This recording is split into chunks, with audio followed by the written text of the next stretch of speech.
আন্তর্জাতিক নারী নির্যাতন প্রতিরোধ পক্ষ 2025 উপলক্ষে কুষ্টিয়ায় সেতু এনজিওর আয়োজনে সচেতনামূলক কর্মশালা অনুষ্ঠিত হয়েছে।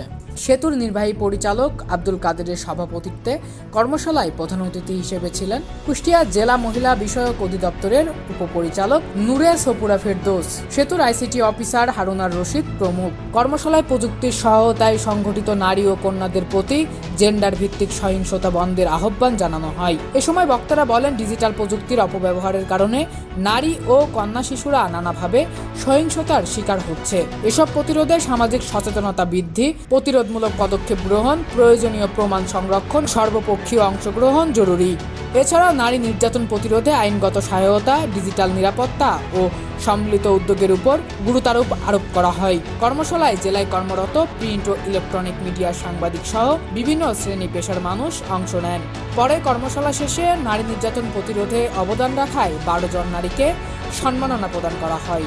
জাতিসংঘ ঘোষিত নারীর প্রতি সহিংসতার বিলোপ, সকল প্রকার সহিংসতার বিলোপ সাধন, এটা একটা আন্তর্জাতিক উদ্যোগ। জাতিসংঘের এই উদ্যোগের সঙ্গে আমরা একাত্মতা প্রকাশ করি। নারী নির্যাতন প্রতিরোধ পক্ষ শুরু হয়েছে 25শে নভেম্বর থেকে 10ই ডিসেম্বর পর্যন্ত, নির্ধারিত 16 দিন। আসলে 16 দিনে নারী নির্যাতন প্রতিরোধ করা সম্ভব না, বা একটা প্রতীকী দিবস হিসাবে পালন করা হচ্ছে। নারী নির্যাতন প্রতিরোধ পক্ষ পালন করতে গেলে সারা বছরই আমার মনে হয় এই দিবসটা উঠাই দেওয়া উচিত।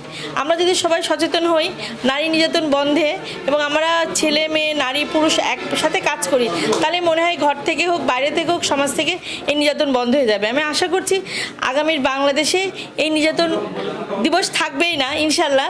আমরা সরকারি বেসরকারি এনজিও মিলে সুন্দরভাবে একটা দেশকে নারী নির্যাতন প্রতিরোধ মুক্ত দেশ করব। সবাইকে ধন্যবাদ।